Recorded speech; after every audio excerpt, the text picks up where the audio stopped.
Muito boa noite a todas e a todos. Iniciando agora a palestra de número 40 da série Libertação Animal, pelo Movimento pela Ética Animal Espírita. Série essa que tem como missão aproximar o espiritismo das noções de libertação animal. E meu nome é Natália Zagonel e eu vim falar um pouquinho com vocês sobre a referência de número 185, disponível em nosso catálogo, lá no nosso site eticaanimalespírita.org, tá certo? Então, hoje nós vamos falar um pouquinho sobre o respeito à criação constitui um simples dever, referência do livro Conduta Espírita, do espírito André Luiz. Eu vou apresentar a tela para vocês e vamos conversar um pouquinho a respeito.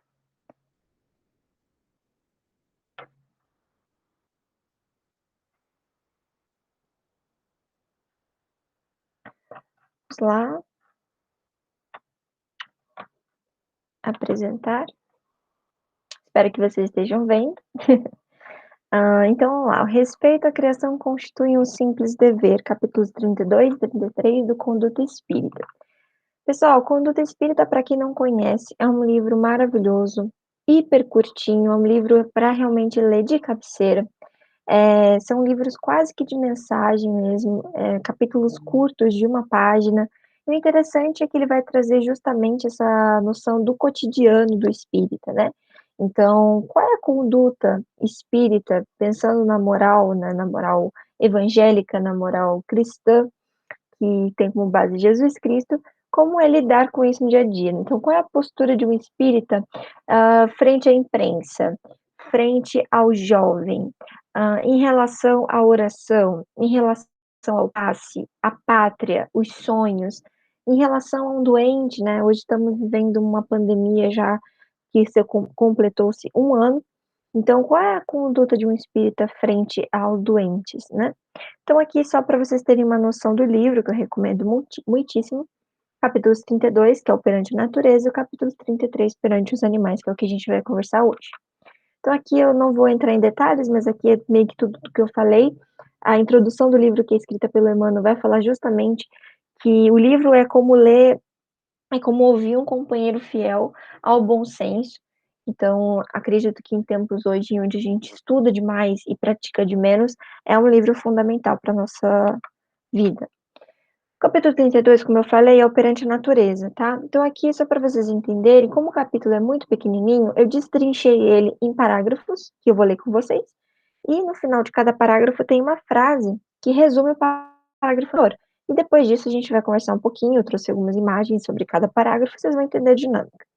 Então, primeiramente, de alma agradecida e serena, abençoar a natureza que o acalenta, protegendo quanto possível todos os seres e todas as coisas na região em que respire. A natureza consubstancia o santuário em que a sabedoria de Deus se torna visível. Pessoal, nós vivemos um planeta de milhares de ecossistemas e biomas que carregam em si vidas abundantes, são sistemas muito diferentes entre si, sistemas mais úmidos ou mais secos, ou mais áridos, mais frios, mais quentes, mas que todos eles abrigam vidas diferentes, vidas em abundância, tá certo? E vidas que, infelizmente, com a nossa ganância, a nossa ambição, nós estamos destruindo, desequilibrando, sendo realmente, de fato, um vírus para o nosso planeta, né? Às vezes a gente quer buscar a vida fora do nosso planeta, mas a gente não está valorizando toda a diversidade de milhões de espécies de plantas e animais que existem aqui e que estão ou deveriam estar em equilíbrio com a nossa vida. Nós é que não estamos em equilíbrio com eles, né? E ele vai continuando, né? Preservar a pureza das fontes e a fertilidade do solo. Que fontes são essas? Fontes de água, fontes do ar, fontes do solo, né? A fertilidade do solo é uma coisa que levou cerca de milhares de anos para ser efetivada, é uma fertilidade maravilhosa que nós temos, um solo rico, muito difícil de ser feito, e que nós estamos destruindo a cada dia mais. E aqui é uma questão de troca, né? Um campo ajudado é um pão garantido.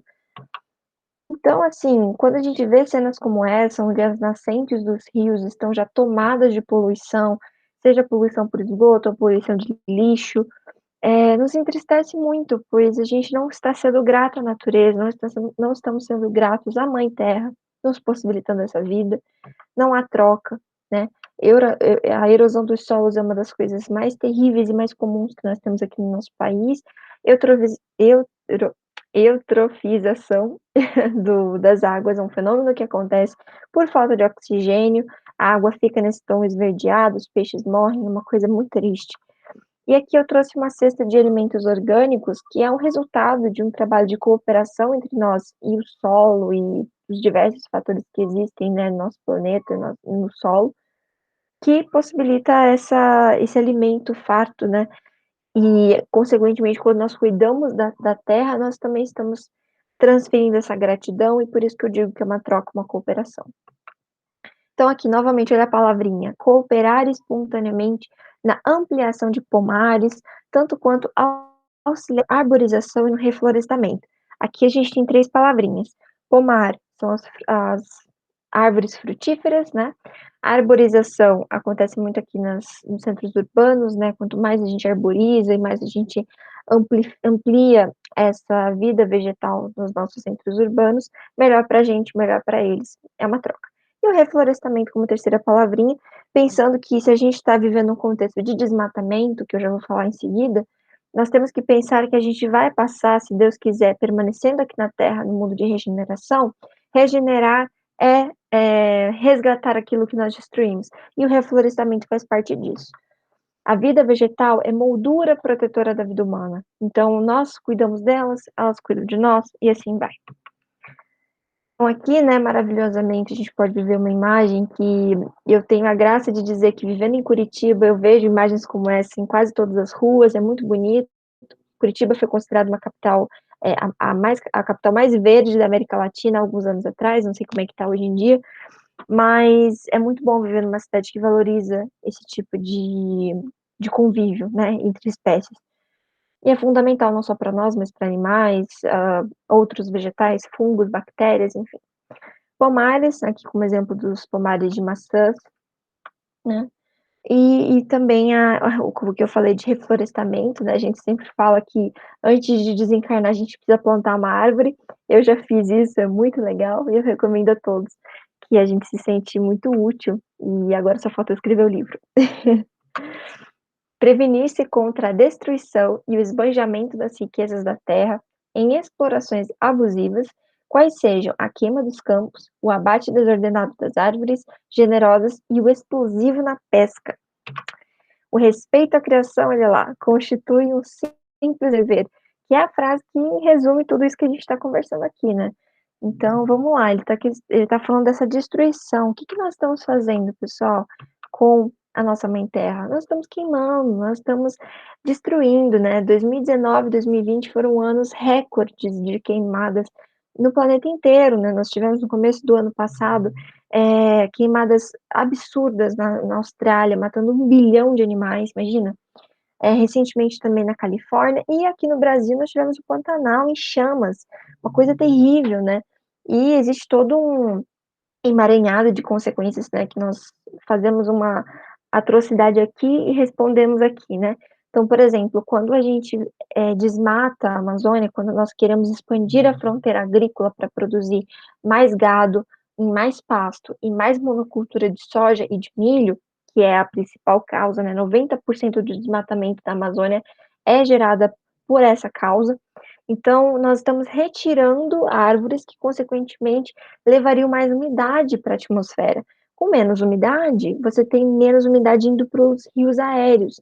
Os rios aéreos são um fenômeno natural que acontece quando a umidade das árvores vai até a atmosfera e é carregada pelas correntes, atmosféricas.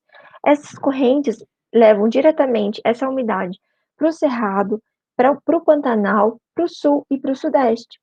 O que que aconteceu no ano passado? Com esses recordes de desmatamento ano após ano, nós tivemos menos umidade no cerrado e no Pantanal. Consequentemente, as queimadas que já vinham acontecendo aumentaram exponencialmente, né, e ficou de uma maneira descontrolada, né. E isso, enfim, destrói plantas, animais, toda uma vida, toda uma abundância, que aí são 30 anos para reparar esse tipo de dano.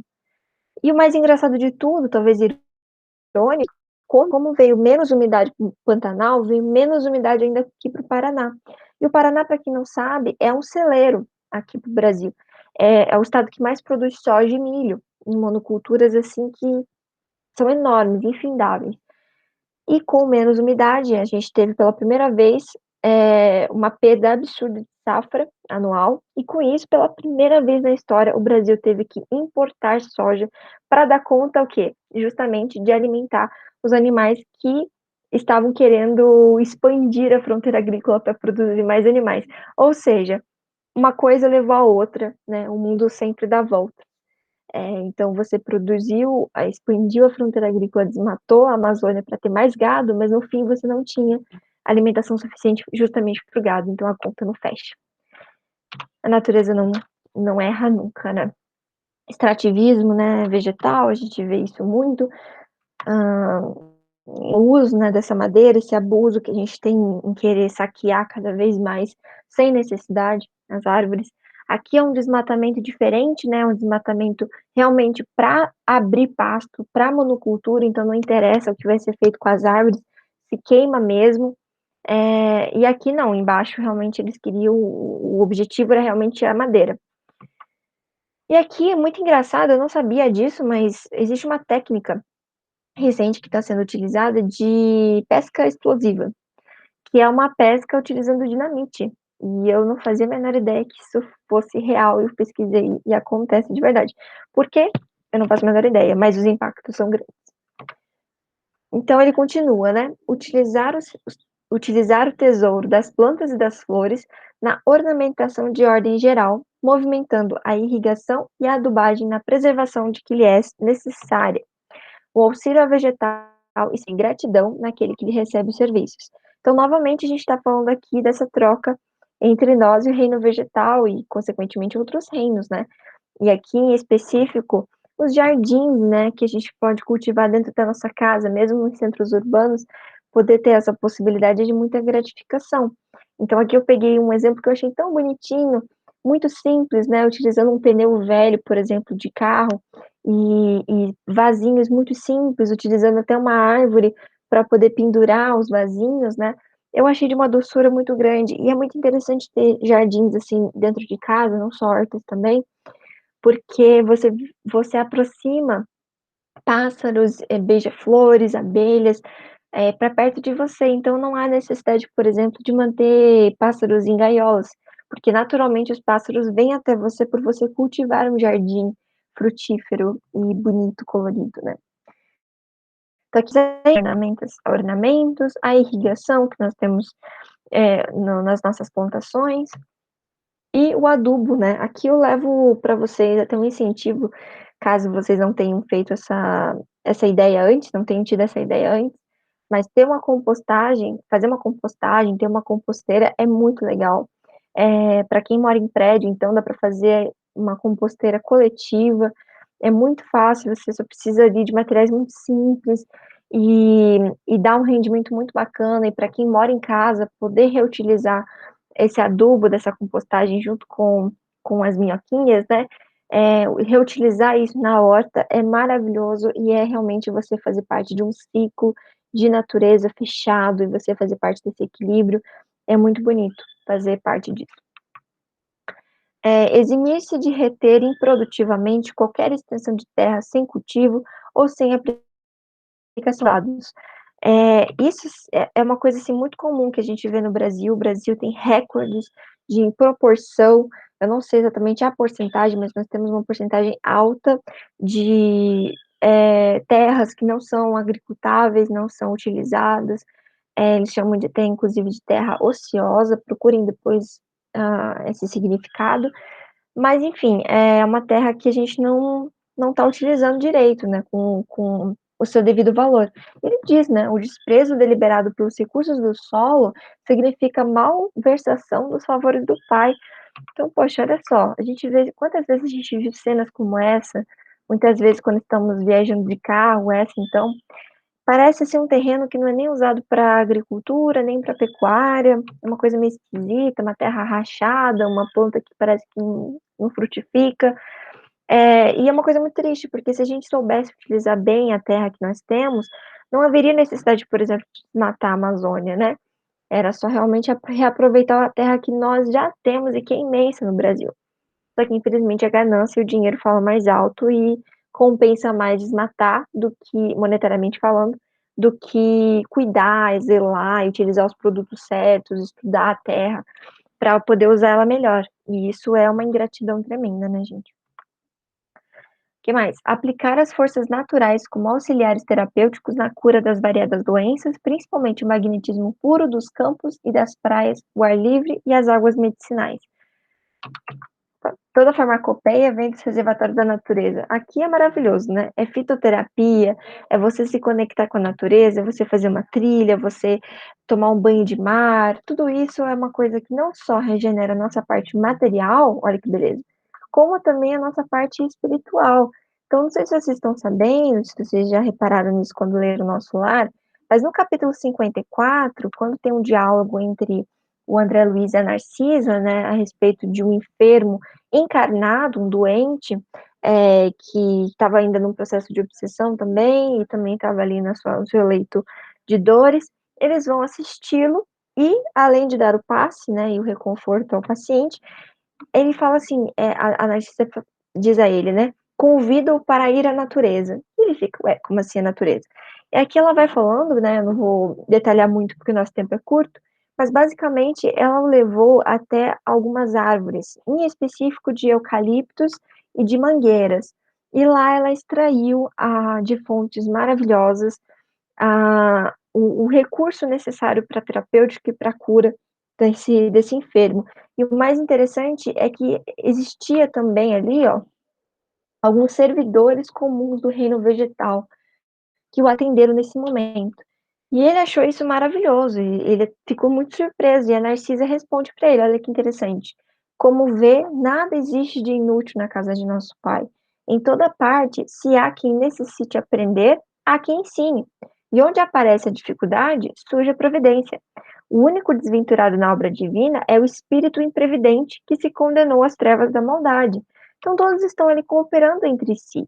Então ali ele mostra também que a Narcisa manipulou aquela substância, aquelas emanações do eucalipto da mangueira, durante toda a noite eles aplicaram o remédio via inalação e via pomada no enfermo, e no dia seguinte o médico, quando foi visitá-lo, disse, verificou-se esta noite extraordinária reação, um verdadeiro milagre da natureza. Quantas vezes a gente não viu isso, né? Pessoas que ficaram ótimas, muito bem, por é, sem uma explicação assim, devida, né, assim, logo de cara, mas que durante a noite possivelmente tiveram esse tipo de auxílio, né, espiritual. Que mais? Furtar-se de mercadejar criminosamente com os recursos da natureza encontrados nas faixas de terra pela qual se responsabilize. O mordomo será sempre chamado às contas. O mordomo é aquele que serve. Se serve, ele tem que prestar conta daquilo que serviu, né? E ele sempre termina cada capítulo com Paulo, né, em alguma epístola, enfim, e aqui ele está dizendo, pois somos cooperadores de Deus, né, na sua seara. Então aqui, pessoal, agrotóxico, transgênico, uma coisa extremamente mercantilizada. Os transgênicos mais ainda, o transgênico é uma semente geneticamente modificada que é estéril, ou seja, toda safra o produtor vai ter que comprar novamente de quem produz a semente e isso gera enriquecimento, né, para ele. Se pudesse uma vez só comprar e reutilizar ela, né, conforme fosse necessidade, mas não. A gente, como ser humano, está pensando só na ganância, no dinheiro, e acaba criando essas sementes, né. E agora, pessoal, vamos para o capítulo 33, nosso tempo está bem corrido, mas eu vou tentar dar uma aceleradinha aqui. Mesmo esquema também, então vamos lá. Abster-se de perseguir e aprisionar, maltratar ou sacrificar animais domésticos ou selvagens, aves e peixes, a título de recreação, em excursões periódicas aos campos, lagos e rios, ou em competições obstinadas e sanguinolentas do desportismo. Então, aqui, em resumo, pessoal, ele está falando desse entretenimento que a gente faz com os animais. Ele resume com a seguinte frase: há divertimentos que são verdadeiros delitos sob disfarce. O que é um delito? É um erro, uma falta cometida, né, um equívoco, sob disfarce. Por que disfarce? Porque a sociedade coloca e normaliza esse tipo de ação como uma cultura, tá? Aqui, pessoal, eu coloquei algumas imagens, tá? Que não é nada demais, não são imagens pesadas, tá bom? Mas eu sei que podem ter pessoas que são muito sensíveis, então eu já tô avisando, mas eu prometo que não tem nada demais, tá bom? Circo, né? Circo utilizando animais já é uma coisa muito retrógrada, é proibido. No interior ainda existe, mas a gente já viu a diminuição bárbara, né, acontecer. Infelizmente ainda existe. A corrida de galgos, que a gente viu recentemente, né, como polêmica, não só de galgos, mas de cavalos também é uma prática horrível, porque o treinamento deles é extremamente estressante, torturante, assim como os animais do circo, né? Temos as rinhas, tanto de galo quanto de pitbull, que é o animal treinado para lutar até morrer a título de dinheiro para o ser humano. Temos a vaquejada e o rodeio também, que são práticas muito comuns no interior, consideradas de patrimônio cultural do nosso país. Volta e meia a gente consegue guias para animais, mas ainda é muito difícil a sua abolição. E aqui uma faixa de promoção do direito animal pela Prefeitura de Florianópolis contra a farra do boi, que é outra coisa muito pior que acontece todo ano em alguns estados brasileiros, e aqui está falando que não é uma cultura, e sim uma tortura para o animal. E é horrível a gente pensar que hoje o animal ainda é tratado como um entretenimento hoje em dia, né? Zoológicos também e aquários, eu não vou entrar no mérito ainda de explicar a problemática em torno de zoológico, né, que, enfim, existe os seus prós e contras, mas todo ser que é retirado da natureza e colocado em jaulas sem o menor propósito que não seja entretenimento, é crueldade, né. Por mais que existam as pesquisas científicas por trás, não haveria necessidade do público ali. E SeaWorld, essas coisas assim, eu não vou nem falar, porque é puramente usar o animal para se divertir e isso não tem a menor graça. Pesca esportiva também é você pescar o animal, tirar uma fotinho e devolver para a natureza. Também não tem o menor motivo de ser ainda normalizado. O peixe é muito sensível nos seus lábios e ser puxado com um anzol perfurante para ficar exposto como um objeto devolvido para a água é muito desnecessário. Que mais? No contato com animais a que devote estima, governar os impulsos de proteção e carinho a fim de não cair em excessos obcecantes a pretexto de amá-los. Toda paixão cega a alma. Aqui ele tá falando dos nossos animais pequenos, aqui os pets, né? Quantas vezes a gente viu essa cena, pessoal? Né? Pessoas que amam e querem tanto carinho pelos seus pets que acaba sufocando os seus comportamentos naturais. Então aí, dois animais juntos, completamente cobertos com roupas, né? Com travesseiros esquentando, não permitindo essa troca de ar, num carrinho que foi feito para cachorro, e isso num passeio cotidiano, não permitindo que o animal faça troca, seja com fezes, com urina, com tocar, né, no solo, na grama, e interagir com outros animais, é muito triste. Esse também é um outro caso, né, de gato que é exposto para achar bonitinho, e gato, para quem já teve essa oportunidade de querer colocar uma roupinha no gato, que eu já tive isso, não recomendo, porque os gatos eles não gostam, não é do comportamento deles, não é nada engraçado, só é engraçado pra gente. E o gato, dá pra ver pela pupila dele que ele tá, é uma gata, né, ela tá super estressada, então não é legal pra ele. E, por incrível que pareça, existe cerveja para cachorro. Sim, não tem também, novamente, necessidade nenhuma. Que mais? Esquivar-se de qualquer tirania sobre a vida animal, não agindo com exigências descabidas para a satisfação de caprichos alimentares, nem com requintes condenáveis de pesquisas laboratoriais, restringindo-se tão somente às necessidades naturais da vida e aos impositivos justos do bem. O uso edifica e o abuso destrói. Pessoal, aqui está falando de produção animal, produção de alimentos de origem animal, e também de pesquisas laboratoriais. É preciso dizer que, hoje em dia, pesquisas que envolvem medicamentos, para muitos casos já tem alternativas sem o uso de animal, mas para alguns ainda é necessário, e a gente sabe, mas assim você vai avançar e vai encontrar recursos que não precisem do animal. Agora, testes em cosméticos já é uma coisa que dá para a gente retirar completamente a necessidade do animal, não tem porquê.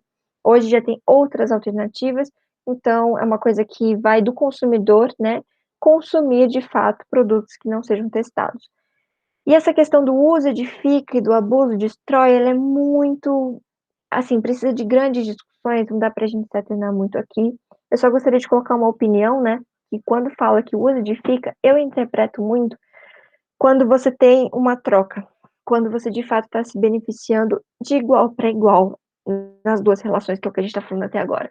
E para mim, o único exemplo disso, dentro desse caso, seria o dos animais que são treinados para serem guias de pessoas que têm deficiência visual, e que aí de fato é um uso do animal, mas é um uso benéfico, é um uso para o bem. Zooterapia também, então o animal não está sofrendo, não está tendo crueldade nenhuma, e está servindo de algo bom, não só aqui, mas a gente tem vários relatos no plano espiritual, os animais também são usados dessa forma. Então para mim esse uso que edifica se diz respeito a essas questões.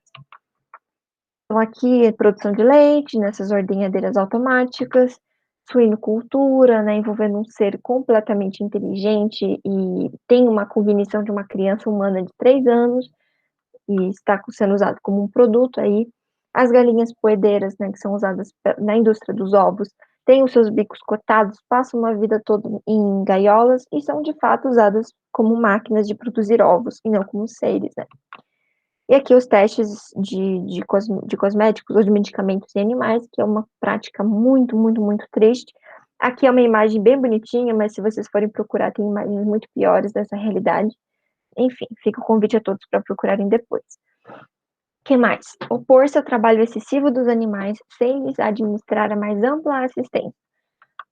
A gratidão também expressa justiça. Então aqui, gente, tração animal, carroças, camelos, a gente entende que existe uma questão social por trás, né, muitas pessoas dependem desse recurso, dos animais para conseguir dinheiro, para conseguir se alimentar, mas quando você faz isso, sabendo que é uma necessidade, e você não oferece um tratamento, você não oferece dignidade para ele e simplesmente trata como uma coisa, ou um transporte, aí é problemático, tá certo?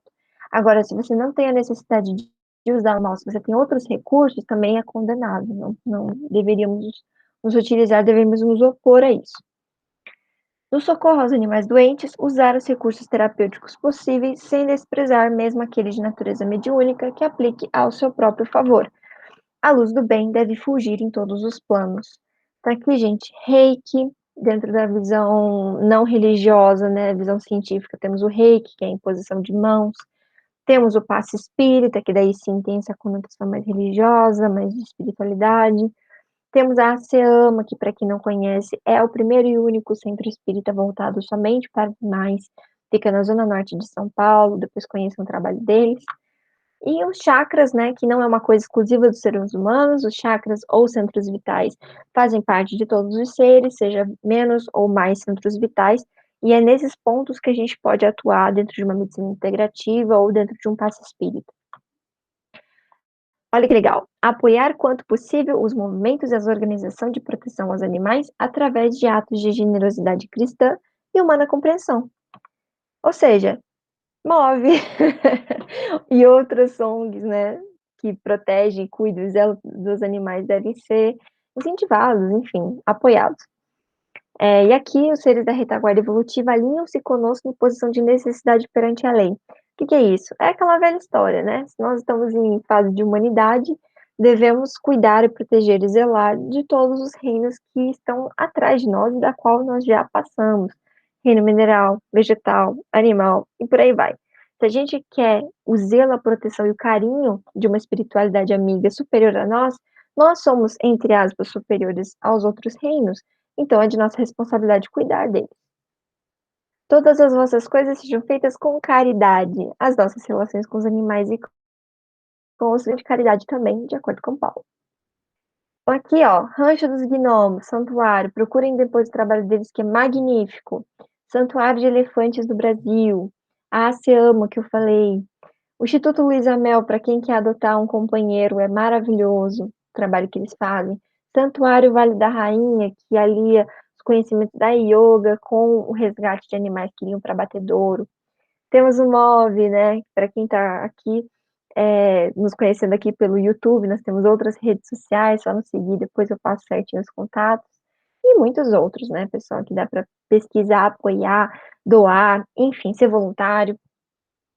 Aqui tem um card, né, do Emmanuel, no livro Emmanuel, capítulo 17, que é o capítulo sobre os animais, ele diz Recebei como obrigação sagrada o dever de amparar os animais na escala progressiva de suas posições variadas no planeta. E esse card, que é o que resume toda a nossa conversa aqui, de o respeito à criação constitui um simples dever. E é isso, gratidão a todos, muita paz, muita luz. Para quem então já não segue a gente em outras redes sociais, fica o convite para conhecer nosso site, Instagram, Facebook, aqui o YouTube, temos outras playlists fora essa também.